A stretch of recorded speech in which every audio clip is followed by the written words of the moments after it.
नमस्कार, स्वागत है आपका अपने परिवार तीव्र शिक्षा में। जो लोग बिहार सुपर टेट देने वाले हैं वो इस चैनल से जुड़कर अपनी तैयारी कर सकते हैं। आज हम बाल मनोविज्ञान के अनदर विषय में शिक्षण विधियाँ और शिक्षण कौशल एक बहुत महत्वपूर्ण टॉपिक है। इन टॉपिक से लगभग 15-20 क्वेश्चन एग्ज़ाम में अवश्य देखने को मिलेंगे, तो इनको हम अच्छे से तैयार करते हैं। ठीक है, अगर हम अभी से तैयारी शुरू कर देते हैं तो हमारा एग्ज़ाम ज़रूर निकल जाएगा। हमको एक सीट लेनी है जिसके लिए हमको जी जान लगाकर मेहनत करनी है, क्योंकि आज के ज़माने में कंपटीशन बहुत कड़ा हो चुका है। तो हमें एक भी दिन टाइम नहीं ख़राब करना है। तो चलिए शुरू करते हैं हमारा मोस्ट इम्पॉर्टेंट टॉपिक शिक्षण विधियाँ। उससे पहले अगर आपने हमारे चैनल को सब्सक्राइब नहीं किया हो तो इसे सब्सक्राइब ज़रूर कर लें। आज हम शिक्षण विधियाँ और शिक्षण कौशल, ठीक है, कि ये कितने क्या होते हैं। ठीक है, शिक्षण कौशल क्या होते हैं। शिक्षण कौशल दो तरीके के होते हैं। ठीक है, एक शिक्षक केंद्रित और एक छात्र केंद्रित। ठीक है, तो जो शिक्षक केंद्रित विधियाँ हैं और छात्र केंद्रित विधियाँ, इन दोनों से एग्ज़ाम में प्रश्न आते हैं। तो इनके प्रश्न को आज हम हल करेंगे। ये 50 मोस्ट इम्पॉर्टेंट परीक्षा में आए हुए प्रश्न हैं। इनको पूरा ज़रूर से ज़रूर देखिए, ये कहीं ना कहीं आपके लिए बहुत ही हेल्पफुल होगा। चलिए शुरू करते हैं। हमारा पहला प्रश्न, शिक्षण विधियाँ क्या होती हैं। तो शिक्षण को रुचि फूड एवं प्रभावशाली बनाने का तरीका। ठीक है, हम शिक्षण विधियाँ का क्यों यूज़ करते हैं, क्योंकि जो बच्चों को उनकी रुचि को बढ़ाए और जो बच्चों को हम पढ़ाएं वो उनको याद रहे, यानी हमारा पढ़ाया हुआ एक प्रभावशाली चीज़ तय हो। इस वजह से हम शिक्षण विधियों का यूज़ करते हैं। नेक्स्ट क्वेश्चन है, व्याख्यान विधि क्या होती है। तो व्याख्यान विधि कठिन अंश को सरल बनाना। हम लोग किसी एक टॉपिक को लेके उसकी व्याख्या करते हैं ना, तो हम लोग क्या करते हैं, कठिन अंश को सरल बनाते हैं। नेक्स्ट क्वेश्चन, पूर्ण एवं विस्तृत कथन किस विधि में होता है। वो होता है स्पष्टीकरण विधि में। पूर्ण एवं विस्तृत कथन स्पष्टीकरण विधि में होता है। नेक्स्ट क्वेश्चन, सामाजिक विज्ञान के लिए आवश्यक विधि कौन सी है। हम सामाजिक विज्ञान विषय पढ़ते हैं तो उसके लिए आवश्यक विधि हमारी होती है विवरण विधि। नेक्स्ट, पूर्ण शाब्दिक चित्र प्रस्तुत करके समझाया जाता है किस विधि में, वर्णन विधि में। ठीक है, वर्णन करके क्या करते हैं हम लोग, मुख के द्वारा हम शाब्दिक चित्र यानी शब्दों से चित्र बनाते हैं। ठीक है, जैसे गाय तो हम लोग इशारों से या शब्दों से चित्र बनाते हैं ना, तो ये किस विधि में होता है, वर्णन विधि में। नेक्स्ट क्वेश्चन, मेथड या विधि शब्द किस भाषा से लिया गया है। तो हमारा ये मेथड या विधि, हमारा जो शब्द है ये लैटिन भाषा से लिया गया है। नेक्स्ट, प्रदर्शन विधि की क्या विशेषताएं होती हैं। तो प्रदर्शन विधि किसे बोलते हैं, शिक्षक एवं छात्र दोनों लोग सक्रिय होते हैं। जिसमें शिक्षक तथा छात्र दोनों लोग सक्रिय होते हैं उसे ही हम प्रदर्शन विधि कहते हैं। ठीक है, प्रदर्शन विधि किस कक्षाओं के लिए उपयोगी है। ठीक है, तो ये छोटी कक्षाओं के लिए बहुत उपयोगी है, क्योंकि छोटे बच्चों को ही हम दिखाते हैं, उनको प्रैक्टिकल कराते हैं। ठीक है, उनको प्रैक्टिकल से ही समझ में आता है, थ्योरी से तो समझ में आएगा नहीं। तो प्रदर्शन विधि छोटी कक्षाओं के लिए ज़रूरी होती हैं।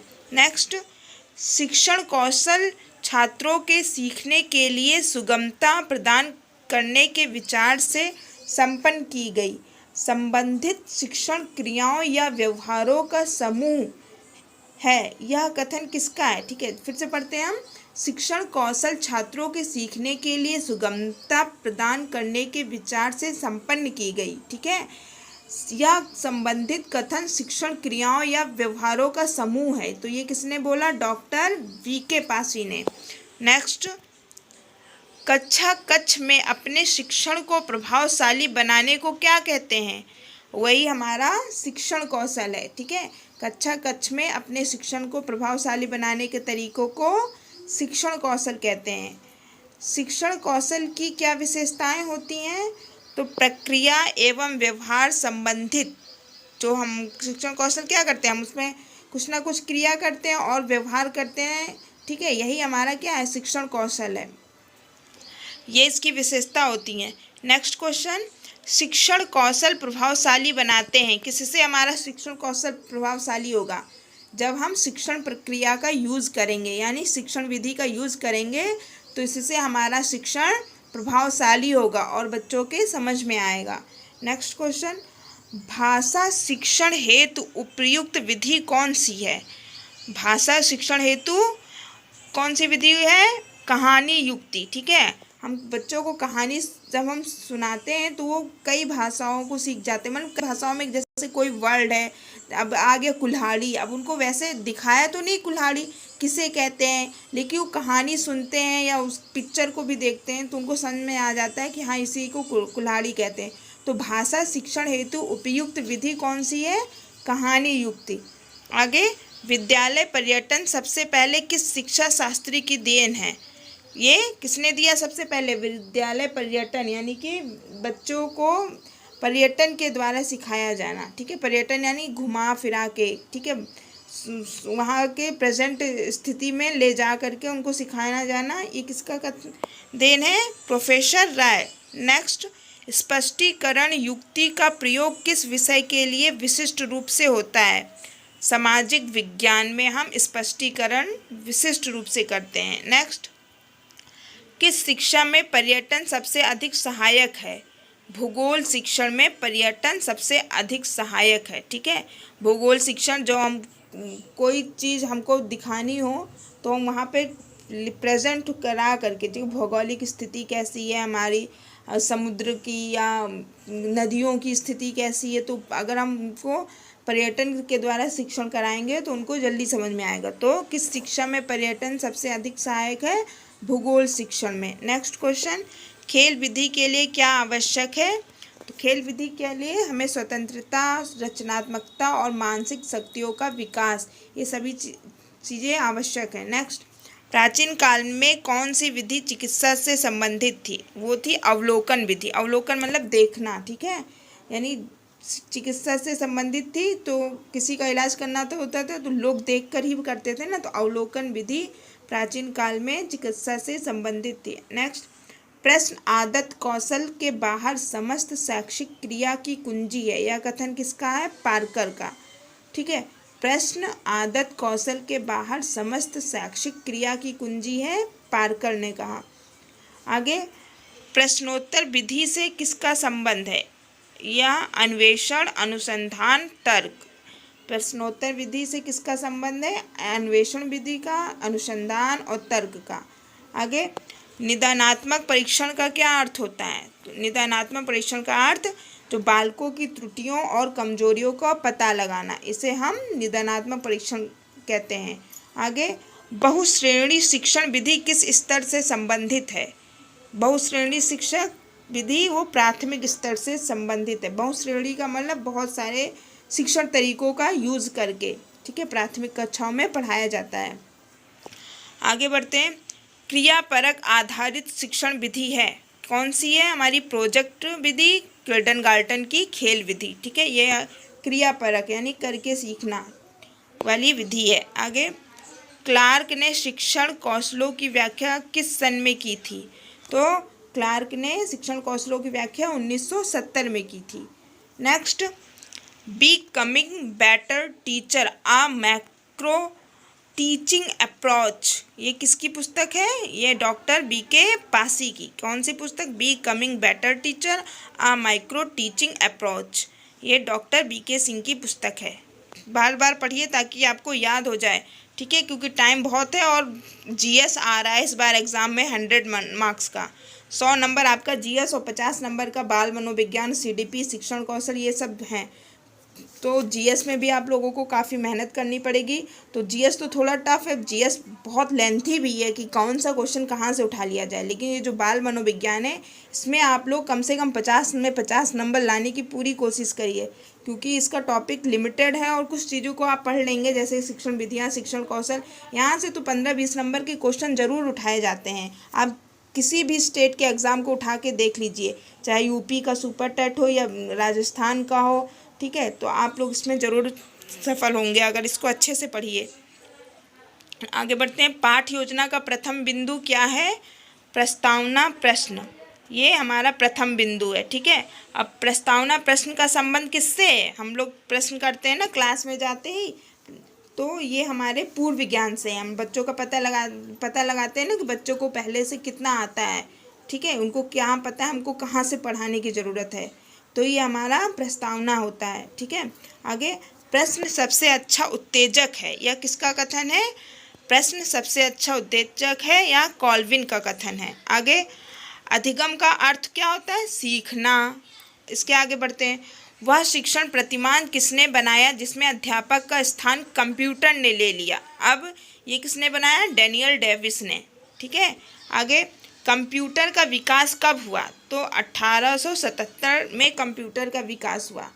अभी सारे टीचिंग एग्ज़ाम में कंप्यूटर के भी कुछ प्रश्न आते हैं, 5 नंबर के तो कम से कम आते ही हैं, तो कुछ क्वेश्चन आपको इसके भी मिलेंगे, तो आप पढ़ते जाइए। आगे बढ़ते हैं। बिग किट में कितने वस्तुओं को शामिल किया गया है? 110, ठीक है। विज्ञान किट में 110 वस्तुओं को शामिल किया गया है। ये शिक्षण विधियाँ और शिक्षण कौशल कोई भी सब्जेक्ट का कोई टीचर हो सबके लिए इम्पोर्टेंट है। भारत में कंप्यूटर का विकास कब हुआ? 1961 में भारत में कंप्यूटर का विकास हुआ। नेक्स्ट, शिक्षार्थियों के अधिगम में किसके द्वारा सर्वाधिक रुचि जागृत होती है? वो श्रव्य दृश्य सामग्री के द्वारा, ठीक है। श्रव्य सामग्री के द्वारा बच्चों में अधिक रुचि जागृत होती है। आगे बढ़ते हैं। सहायक शिक्षण सामग्री द्वारा बालक का विकास होता है, कैसे? मानसिक भी, बौद्धिक भी तथा भाषा का भी विकास होता है, ठीक है। शिक्षण सामग्रियों का अगर हम यूज़ करते हैं, जैसे श्रव्य दृश्य सामग्री को मैंने यूज़ किया, श्रव्य दृश्य में क्या आ जाता है? हमारा टेलीविज़न आता है ना, और रेडियो, ये हमारा श्रव्य सामग्री है, तो इसका यूज़ हम क्यों करें? क्योंकि बच्चों का मानसिक, बौद्धिक का और भाषा का विकास होता है। नेक्स्ट, प्रयोजनावाद के जनक कौन है? John Dewey. Most important question है, ये जरूर आएगा आपके एग्जाम में। प्रयोजनावाद के जनक जॉन डीवी हैं। आगे, हेलन पार्कहर्स्ट किसके जनक हैं? ये डाल्टन विधि के जनक हैं। कौन? Helen Parkhurst. आगे बढ़ते हैं। निगमन विधि उपयोगी है, किस लिए? उच्च कक्षाओं के लिए निगमन विधि उपयोगी है। आगे, ह्यूरिस्टिक शब्द का क्या अर्थ है? खोज करना। ह्यूरिस्टिक मतलब खोज करना। आगे, वर्धा योजना के प्रतिपादक कौन है? महात्मा गांधी। नेक्स्ट, प्रश्नोत्तर विधि के जनक कौन है? सुकरात। आगे बढ़ते हैं। संवाद विधि के जनक कौन है? प्लेटो। संवाद विधि के जनक प्लेटो हैं। आगे, कविता किस विधि द्वारा याद कराई जाती है? तो पूर्ण से अंश की ओर, ठीक है। पूर्ण से अंश की ओर इस विधि के द्वारा कविता याद कराई जाती है, यहाँ पे पूर्ण होगा, ठीक है। आगे बढ़ते हैं। बाल केंद्रित शिक्षा का संप्रत्यय किसकी देन है? मनोविज्ञान की, ठीक है। मनोविज्ञान की ही देन है कि शिक्षा कैसी होनी चाहिए? बाल केंद्रित। आगे हमारा क्वेश्चन नंबर 44, वस्तु विश्लेषण विधि में क्या प्रयुक्त होता है? तो वस्तु का अगर विश्लेषण करते हैं तो इसमें लिखित और मौखिक और संप्रेषण, ये सारी विधियों का प्रयोग करते हैं ना। लिखित लिखकर भी बताएंगे, मौखिक भी बताएंगे, और संप्रेषण यानी चर्चा के द्वारा भी हम बताएंगे। आगे, शिक्षण सिद्धांत का अधिगम है, कैसा? अभ्यास, क्रियाशीलता, प्रत्यक्षीकरण, ये सारे सिद्धांत है। शिक्षण के सिद्धांत क्या है? अभ्यास के द्वारा भी, क्रियाशीलता और प्रत्यक्षीकरण। आगे, दार्शनिक सिद्धांत का प्रतिपादन किसने किया? सुकरात ने।